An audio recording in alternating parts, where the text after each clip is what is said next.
Hola, hola, saludos y bendiciones para todos. Espero que se encuentren bien en compañía del Señor. Nosotros contentos y gozosos de poder compartir con ustedes un episodio más, en este caso el episodio número 19 de Más allá de las noticias y con un tema, podríamos decir, apasionante, con todas las letras, porque para el mundo el tema del fútbol, el tema del mundial, que estamos ya a vísperas del evento más importante del mundo, o sea, sin lugar a dudas. Hace poco hablamos acerca del Super Bowl, que es un evento, sí, muy conocido en los Estados Unidos, pero no tiene comparación con lo que es el Mundial de Fútbol, que obviamente Estados Unidos no quiere estar afuera, por eso se celebra en los Estados Unidos y en otras partes de Norteamérica, pero que en esta ocasión, y bueno, nosotros acá con Daniel, ya lo voy a presentar y lo voy a saludar a Daniel,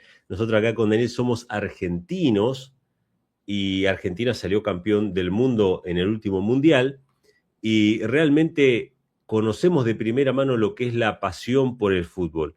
Voy a saludarte, Dani, para que nos des dos palabritas antes de comenzar, sin irnos mucho, pero solamente saludarte y preguntarte de qué va el tema de hoy. Daniel.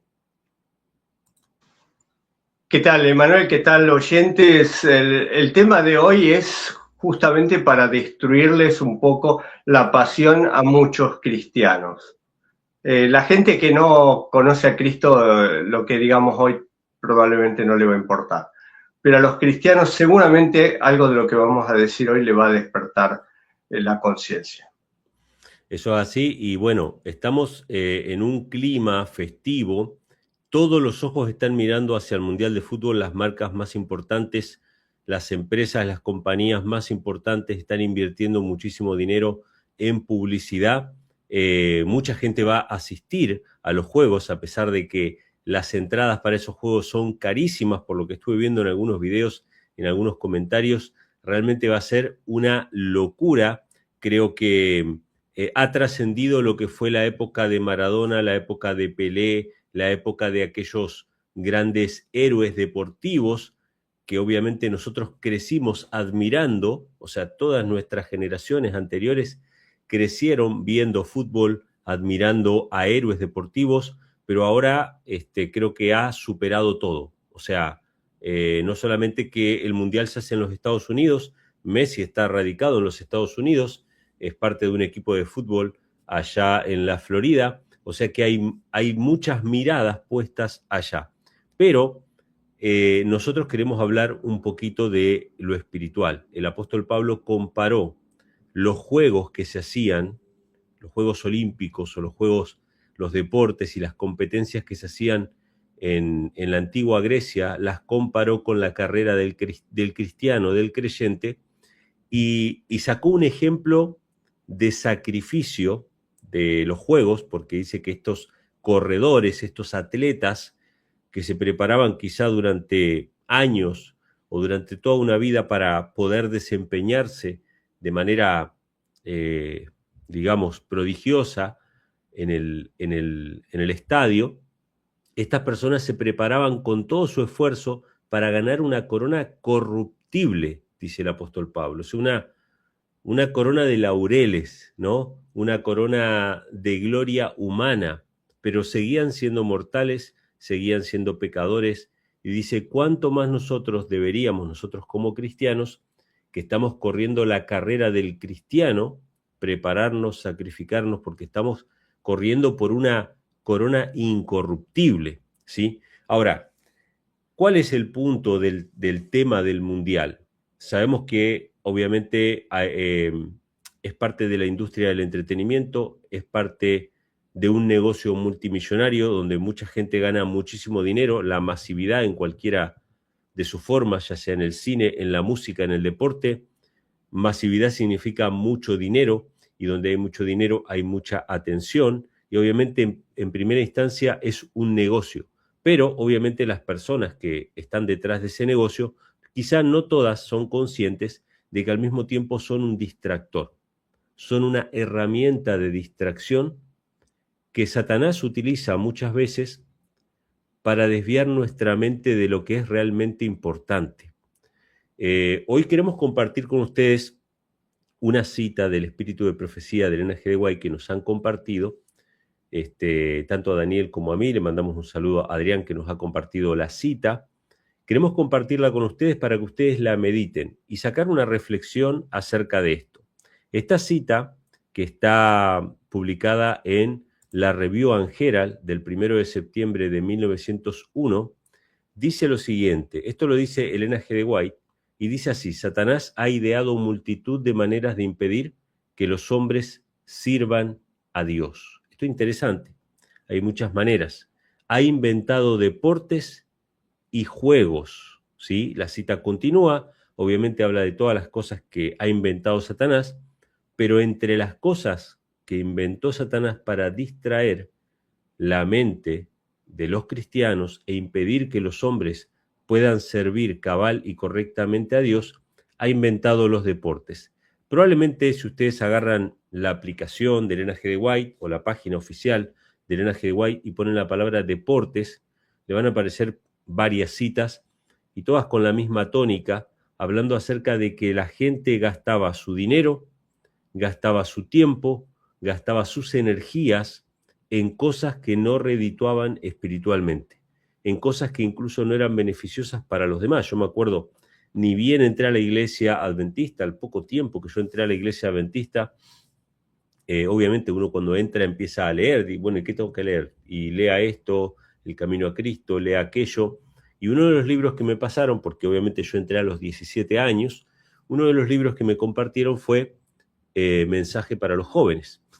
Y cuando uno lee Mensaje para los Jóvenes, es como un balde de agua fría, porque uno dice, bueno, evidentemente si estas cuestiones que están planteadas acá son el ideal de la iglesia, la misma iglesia que me está dando el libro o no comparte esos ideales, o no los cree, o piensa que, bueno, hay que sacar alguna moraleja. Pero el libro decía concretamente que nosotros necesitábamos ejercitarnos físicamente, pero no con deporte, sino con trabajo útil.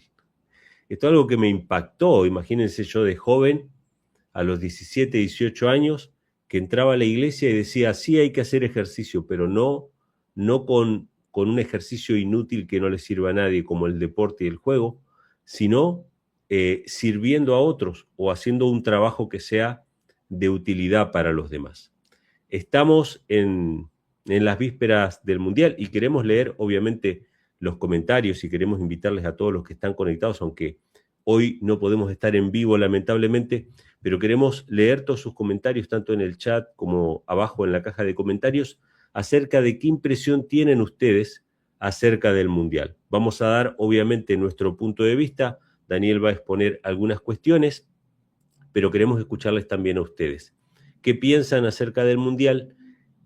Son fanáticos aficionados al Mundial, al fútbol. ¿De qué manera esto les afecta emocionalmente? Yo recuerdo nuestra vida en la escuela, nuestra vida en el trabajo antes de conocer a Cristo era: nos iba bien si a nuestro equipo le iba bien, nos iba mal si a nuestro equipo le iba mal, y realmente, bueno, esto no se puede discutir ni se puede racionalizar con ningún aficionado, porque no pasa por la razón para el aficionado, pasa por los sentimientos y las emociones, y justamente es por una necesidad espiritual. Es decir, la persona que está fanatizada con un equipo de fútbol está teniendo una necesidad espiritual, está teniendo una falta de propósito, y el propósito se convierte en seguir, alentar a un equipo de fútbol, ¿sí? Así que queremos escucharte, Dani. Dejamos los minutos restantes para que nos puedas comentar un poco más sobre este tema. Gracias, Emanuel. No quiero que nuestros oyentes se enojen conmigo, pero tengo que decir las cosas como realmente son. Y Emanuel dijo que cuando él era joven le gustaba mucho el fútbol o los deportes, y él no era adventista. El tema es que yo era adventista de nacimiento, y a mí también me gustaba el fútbol, y yo jugaba al fútbol y jugaba al vóley en la iglesia, y recuerdo yo tenía 20 años en el Mundial del 78 acá en Argentina, la primera vez que Argentina salió campeón y que se hizo un Mundial acá, el fervor de toda la gente, incluyéndome. No era un fanático, porque nunca fui un fanático, pero el fervor lo compartí junto con el resto de todos los argentinos en aquella época. Y tengo que decirles que la cita esa que leímos al principio de Elena de White es totalmente así. Aunque Pablo no habla mal de los deportes, simplemente hace una comparación entre los que se preparaban para los deportes y la carrera del cristiano, que es una carrera hacia el cielo, hacia la eternidad, y no algo perecedero. Hace algunos años, ya hace varios años, se encontró una tumba allá en lo que era el Imperio Romano, no sé si era por Atenas, bueno, esa parte, no recuerdo exactamente dónde, pero era una tumba donde al destapar y ver el cadáver, tenía una corona de laureles. Eso significaba que esa persona en algún momento de su vida había ganado una competencia y esa corona de laureles que le pusieron en el momento en que ganó, la conservó toda su vida y de hecho la tenía en su sarcófago como el mayor logro que había obtenido en su vida. Pero ¿saben qué? La corona de laureles estaba seca. Habían pasado, ¿cuánto? 2000 años. Y estaba seca. La corona de laureles, la corona que Dios nos promete, es una corona de oro que brillará por toda la eternidad. Y esa es la que tenemos que buscar. No por la corona en sí, el valor de la corona, sino por lo que representa, ¿no? Que somos hijos del Rey. Después de la caída del Imperio Romano de Occidente, 476 después de Cristo, se dejaron de jugar los Juegos Olímpicos. Se clausuraron, pasaron muchísimas cosas, pasaron siglos y se olvidaron. Hasta que un hombre, un millonario, Coubertin, se le ocurrió que había que restaurar los Juegos Olímpicos, allá en el siglo XIX, finales del siglo XIX, 1880, 90 más o menos. Dijo, tenemos que unir a los pueblos y unirlos a través del deporte, como era en la época del Imperio Griego, del Imperio Romano. Porque los Juegos Olímpicos duraron siglos también, como 4 o 5 siglos más o menos. Y bueno, se sentaron las bases, más o menos no tenían ni idea cómo eran algunos deportes de la antigua Grecia, ni nada de eso. Pero la idea parecía buena. La idea parecía buena, a todos les entusiasmó. Está bien unir a los pueblos, porque en Europa vivían de guerra en guerra, siempre estaban guerrando. Y dice, bueno, vamos a unirnos. Estamos hablando de fines del siglo XIX.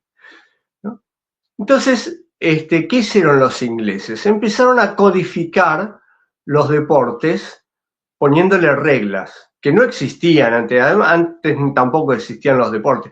La gente jugaba, había juegos que eran milenarios que habían jugado los pueblos bárbaros de Europa durante siglos, pero no estaban codificados, no tenían reglas muy firmes, eran 2 o 3 cosas. Por ejemplo, en América, en México, se jugaba la pelota, con una pelota de caucho que había que hacerla meter por un agujero que apenas entraba la pelota y había que usar los pies.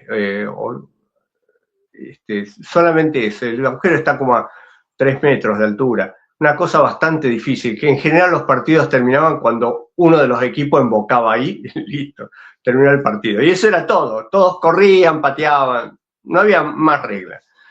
Y entonces, esta gente, estos ingleses, empezaron a ponerle reglas a los distintos deportes que ellos tenían por ahí. Empezaban a ponerle nombres, reglas, con una intención manifiesta.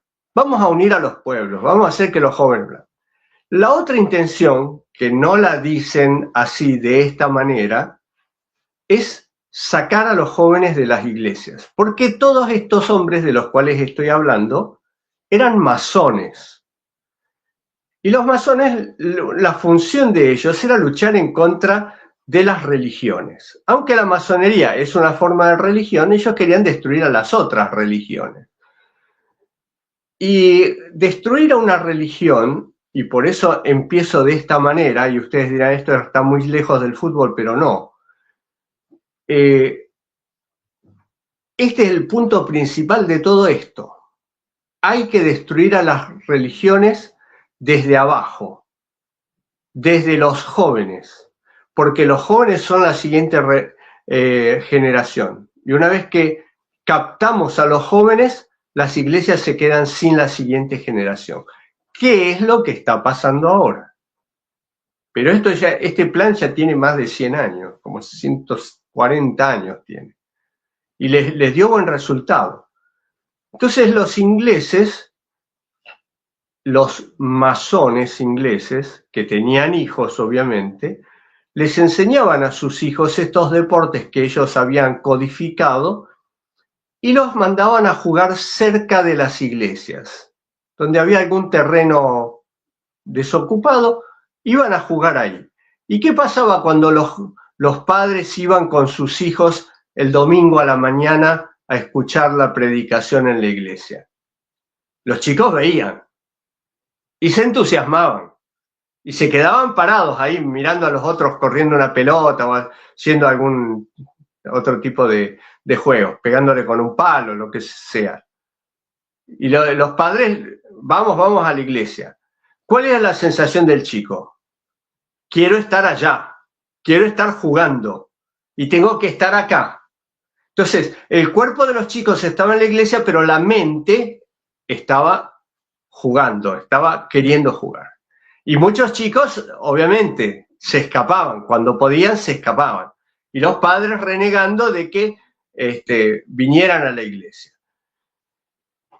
Esto sucedió en muchas partes del mundo, en muchas partes de Europa, en muchas partes de América. ¿Dónde se originó esto? En Inglaterra. Presten atención a esto. Esto se originó en Inglaterra. Pero la iglesia de Inglaterra, que tenía contacto con la masonería y sabía lo que estaban haciendo, le dijo, no, a nosotros no nos van a hacer este jueguito. Como la iglesia tenía, obviamente, mucho poder político en Inglaterra, estamos hablando de Inglaterra, de la iglesia anglicana, presionó para que se impidiera en toda Inglaterra o en todo el Reino Unido que se jugara los domingos. Y hasta hace poco, yo recuerdo hasta la década del 70, 80 o tal vez más, no había deportes los domingos en Inglaterra. Se jugaban los sábados. El fútbol en todo el mundo se jugaba el domingo, pero en Inglaterra se jugaba el sábado. ¿Por qué? Justamente porque la iglesia de Inglaterra sabía cuál era el trasfondo de la idea esta de llevar a los chicos hacia el deporte. Entonces se prohibió todo, del tenis, de fútbol, todo se jugaba cualquier otro día de la semana, menos el domingo. El torneo de Wimbledon, que es de tenis, que es famosísimo, no se jugaba en domingo. Y eso que se jugaban todos los días, pero en domingo no. Así de duros eran los ingleses, los que sabían cómo estaba hecho esto. Acá en Latinoamérica, ¿cómo entró el fútbol? A través de los masones, justamente, que estaban enquistados en los gobiernos, que venían con sus hijos, muchos ingleses que, por ejemplo, en Argentina y en Uruguay, los ingleses trajeron el fútbol y los hijos de los ferroviarios, porque eran empleados del ferrocarril, acá en Argentina había 40.000 kilómetros de vías ferroviarias. Imagínense la cantidad de empleados que había. Muchos de ellos eran ingleses, que habían venido como contratados por un cierto tiempo, tenían a su familia, todo, y jugaban al fútbol. ¿Qué día jugaban? El domingo. Y la Iglesia Católica protestaba, pero no fue lo mismo que en Inglaterra. Ese fue el inicio del fútbol aquí en esta parte, y tuvieron éxito. Bueno, llegamos a la década de 1890, cuando se reanudan los Juegos Olímpicos, y en 1920, finales de 1920, 24, 26, por ahí, después de los Juegos Olímpicos que fueron en el 24, en el 28, se decidió hacer el primer mundial de fútbol. Fíjense ustedes, el fútbol era incipiente, hacía poco que se habían fundado equipos de fútbol, poco, digamos, 20, 30 años, más o menos. No había muchas confederaciones en todo el mundo. Se llama Mundial de Fútbol, pero participaron 13 equipos. ¿Por qué 13 equipos? Ni siquiera hubo eliminatorias ni nada de eso. Fueron invitados por la FIFA los equipos de 13 países, 4 eran de Europa, y eran Francia, Bélgica, Rumania y Yugoslavia, que fueron los únicos que pudieron venir. Venían en barco. En 1930 venían en barco, no había aviones preparados para pasajeros. Así que venían en barco bastante tiempo, todo eso. Y 7 de acá no, era un poco más, de Sudamérica y de Norteamérica. De Norteamérica vino Estados Unidos y México, invitados. Y de Sudamérica estaban Uruguay, Argentina, Chile, Paraguay y Brasil. Y esos eran los equipos que vinieron a participar del primer Mundial de Fútbol, invitados. Después de allí empezaron a hacerse en Europa y a llamar cada vez la atención, pero fíjense que al principio eran amateurs, no eran profesionales, eran jugadores amateurs. Tuvieron éxito. Mire usted, pasaron 100 años y fíjese el éxito que tiene esto a nivel mundial. De tal manera que de aquellos primeros 13 equipos, ahora hay 48 equipos. Y para hacer esos 48 equipos, todo el planeta ha estado jugando y entusiasmándose para llevar esto.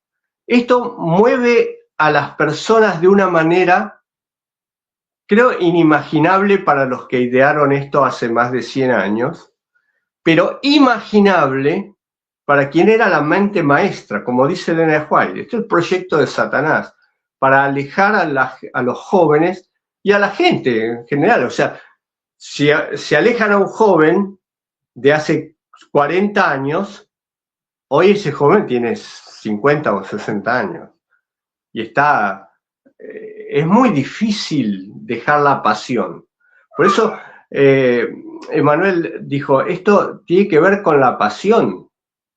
Y la pasión es inexplicable.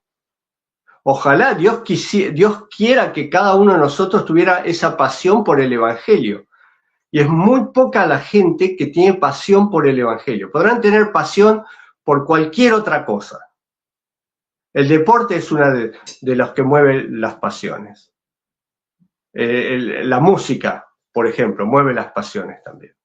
Dos de las tretas más efectivas de Satanás, ¿no?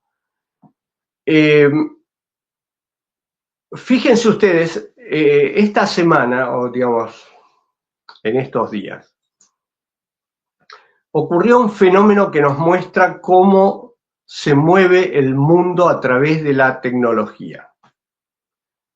Un influencer argentino de TikTok dijo, esta es la versión oficial, yo no sé si es la verdad, pero es la versión oficial.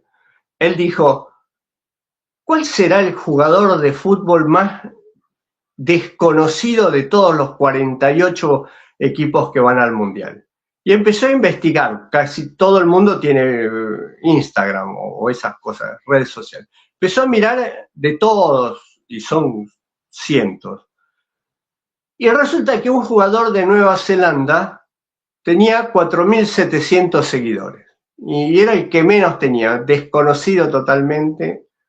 4.700, tampoco le daba mucha importancia a las redes sociales. Entonces dice, lo vamos a hacer famoso. ¿Qué les parece si lo hacemos famoso a este? Y en pocos días pasó de 4.700 seguidores a más de 5 millones. En menos de una semana. 5 millones. Todo el mundo lo conoce. Tim Payne. Todo el mundo le hicieron una canción. Las empresas lo empezaron a llamar. Claro, se hizo millonario. Famoso, millones de seguidores. Las empresas lo empezaron a llamar. El muchacho este dice, ¿qué pasó? ¿Qué pasó si yo no hago ni un gol? Nunca. Bueno, sí.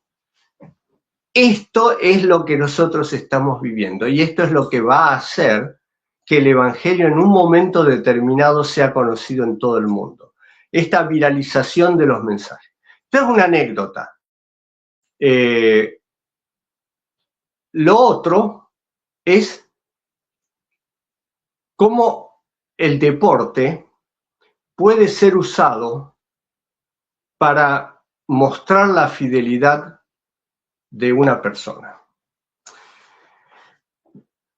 Yo no sé cuántos de ustedes habrán escuchado nombrar la película Carrozas de Fuego.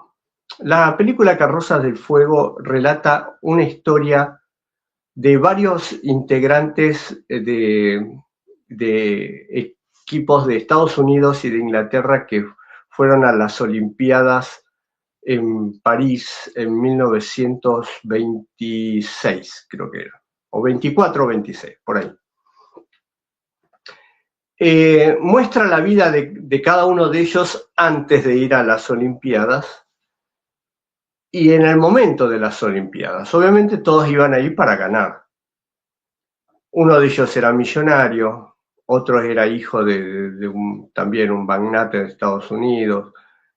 Uno de ellos era un muchacho religioso, que era como un sacristán, un pastor, pero no era un pastor importante, o sea, era un ayudante de pastor en alguna sacristía por ahí, en Inglaterra. Tenía una novia, un muchacho sencillo, pero lo que lo caracterizaba era que era muy veloz, corría ahí entre medio de las montañas y era inalcanzable. Entonces lo mandan a representar a Inglaterra en las Olimpiadas. Y él va a correr y resulta que el día que tenía que correr la final era domingo. Y él dice, no, pero el domingo es el día del Señor. O sea, recordando lo que había pasado antes con el tema de que los deportes no se hacían en Inglaterra en domingo. Entonces dice, no, pero es el día del Señor, es el Shabbat, así dice en la película. Es el Shabbat de Dios.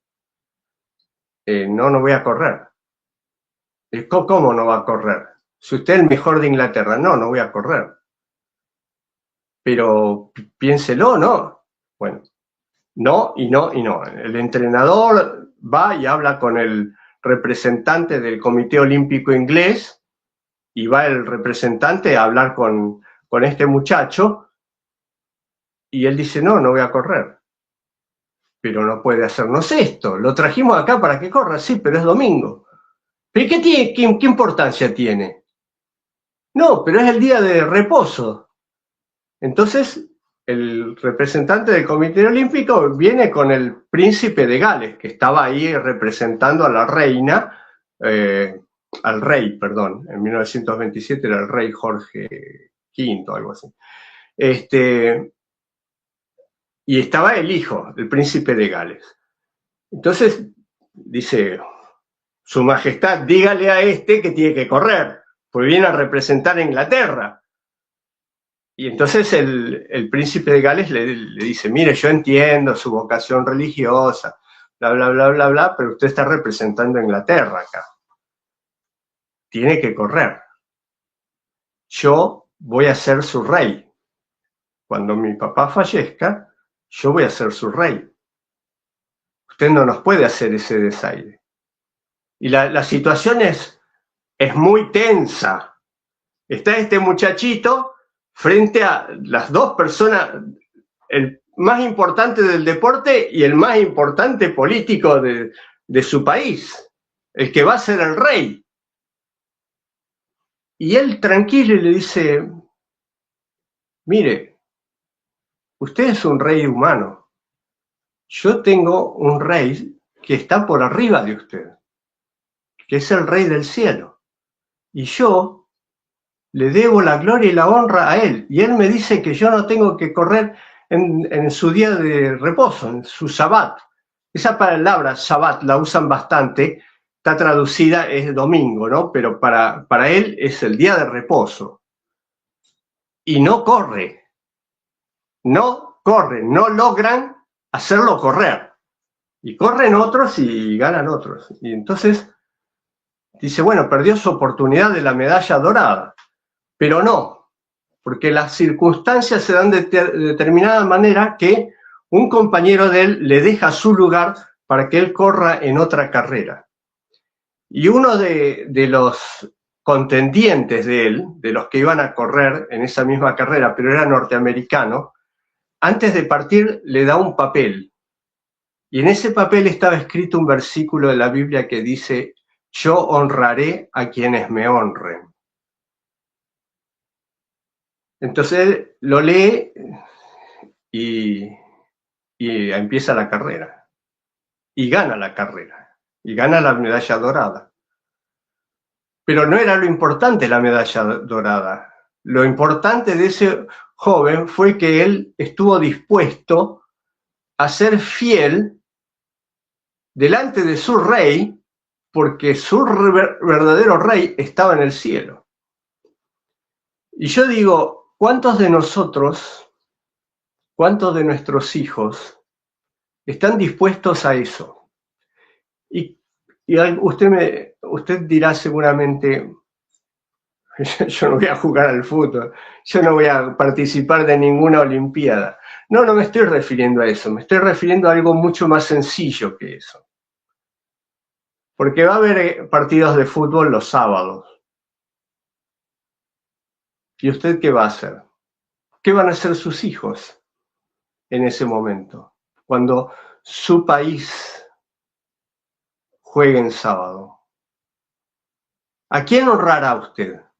Usted será de las mismas personas que dicen, bueno, ¿qué importancia tiene? O sea, ya fui a la iglesia a la mañana, ahora esto no tiene importancia. Sí, sí tiene importancia. ¿Cuánto tiempo dura el sábado? 24 horas. De una punta a la otra tienes que honrar a Dios. Sí es importante porque en estos detalles se ve dónde está tu corazón. Si está en las cosas del mundo, si puedes desenganchar tu mente del mundo, o está en las cosas de Dios. Si tú vives en una ciudad, tu equipo está jugando y tú estás en tu casa, en tu ciudad, vas a escuchar los goles o el silencio y vas a saber qué es lo que pasó y tu mente va a estar pendiente a ver qué es lo que pasa. ¿Y qué tienes que hacer tú? Agarrar a tu familia e irte de la ciudad, a un lugar descampado donde puedas continuar tu relación con Dios. Saben, les voy a contar algo que a mí me dolió muchísimo, y esto desde hace varios años, 20 años por lo menos, qué sé yo, no sé. Fue durante un mundial. El partido de Argentina, porque esto ocurrió en Argentina, era un sábado después de la puesta del sol. Pero ahí, al filo de la puesta del sol. Y para que los jóvenes no dejaran de ir a la iglesia, ¿qué fue lo que hicieron? En la reunión de la tarde de la sociedad de jóvenes pusieron una pantalla gigante. Tal es así que la sociedad de jóvenes terminaba justo cuando caía el sol y se encendía la pantalla gigante para que todos los jóvenes reunidos ahí vieran el partido de fútbol en la iglesia, porque si están todos reunidos en la iglesia es menos pecado. Es como honrar a Dios, o sea, a los dos dioses, ¿no? Al Dios del mundo que ideó los deportes y al Dios del cielo hasta la hora que se pone el sol. Y esa es la mentalidad de muchos cristianos. Y esto pasa también en muchos lugares, dentro de las iglesias y los clubes de conquistadores y todas esas cosas. Cuando yo era joven, cuando estudiaba la Universidad Adventista del Plata, ya en 1975, 1976, por esos años, no se permitía ningún deporte de contacto físico, o sea, no se jugaba al fútbol. En aquellos años se jugaba al tenis, se jugaba al vóley, pero los de contacto físico no, para que no hubiera golpes entre los jóvenes. Después eso se dejó, o sea, como todo, ¿no?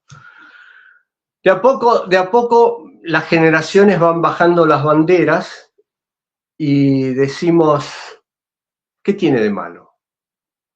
¿Qué tiene de malo? Esa es la mejor trampa de Satanás. ¿Qué tiene de malo esto? Tiene de malo que te aleja de Dios. Porque si tú vas a estar toda la eternidad con Dios, tu mente tiene que acostumbrarse aquí para estar conectada con la mente de Dios. ¿O crees que va a haber campeonatos de fútbol intergalácticos en el cielo? No, no va a haber. Ni Super Bowl, ni nada de eso. No. ¿Qué hacen los ángeles en el cielo? Glorifican a Dios mañana, tarde y noche. Todo el tiempo glorifican a Dios. ¿Por qué glorifican a Dios? Qué aburrido deben pensar ustedes, todo el día glorificando a Dios. No, lo glorifican porque lo conocen, porque están maravillados de ese amor inconmensurable que ellos han visto manifestado a lo largo de los milenios y que vieron cómo Él dio a su Hijo unigénito para que todo aquel que en Él cree no se pierda, sino que tenga vida eterna. Ellos lo vieron. Por eso glorifican a Dios. Y como nosotros no lo vimos y como nosotros no nos compenetramos con el Espíritu del Señor, no nos interesa. Nos interesa más el mundo. Lo que el mundo nos da, que es efímero. Los campeonatos del mundo se disfrutan durante 4 años. El campeón del mundo. Y después, en la siguiente oportunidad, probablemente ya no es ese y es otro. Y así es como la trampa de Satanás funciona, siempre alimentando la misma llama de la pasión, pero una pasión equivocada. Señor quiere que nos apasionemos con Él. Por eso dice que lo conozcamos, porque cuando lo conocemos a Él, entonces decidimos amarlo con todo nuestro corazón, con toda nuestra mente, porque vemos lo que Él hizo por nosotros.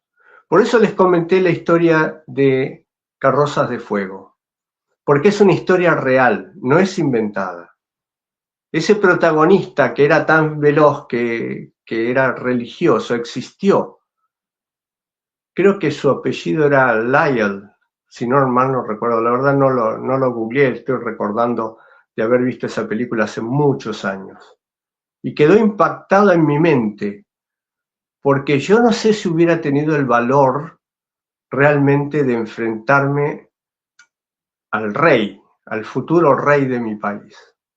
Pero alguien que sabe a quién pertenece realmente, y él sabía que no pertenecía a Inglaterra, pertenecía a una patria superior.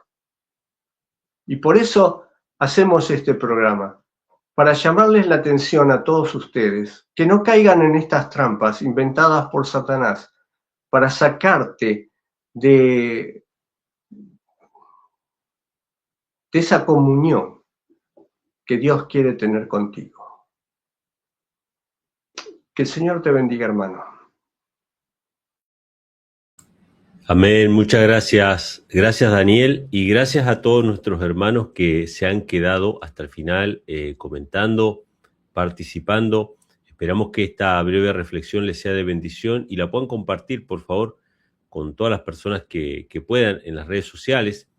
La semana que viene, y me vino a la mente porque justamente Dani estaba mencionando esto, me vino a la mente el tema que vamos a tocar la semana que viene, que tiene que ver con libros proféticos o, entre comillas, profetas del siglo XX que han publicado libros, obras literarias o han publicado algo que con el tiempo parece que se ha cumplido, ¿sí? Y entre esos libros que vamos a mencionar, algunos de estos libros que hablan de las distopías futuras, como 1984, Un Mundo Feliz, etc., me vino a la mente un libro que me mencionaste, que es Los Protocolos de los Sabios de Sion, que es un libro que, bueno, ha sido, bueno, en muchos lugares ni siquiera se puede mencionar, pero más allá de quién lo haya escrito, que algunos dicen, bueno, sí lo escribieron judíos, sabios judíos, otros dicen, no, lo escribieron los jesuitas, no sabe quién lo escribió, pero en esos protocolos una de las consignas es entretener a la población y entretener a la multitud con los deportes y con los medios de comunicación. Cuando nosotros no tenemos un propósito en nuestra vida, necesitamos proyectar, necesitamos sentirnos identificados con algún héroe, ya sea imaginario, ya sea un héroe deportivo, para proyectar nuestra vida sin propósito en alguien que está cumpliendo ciertos propósitos, ganando ciertas medallas, ciertos campeonatos. Oremos para que Dios nos dé el propósito que Él quiere darnos y que nuestra vida sea una vida con propósito realmente. Les mandamos un abrazo desde aquí, nos veremos Dios mediante en el próximo programa con el episodio 20 de Más Allá de las Noticias. Que Dios les bendiga.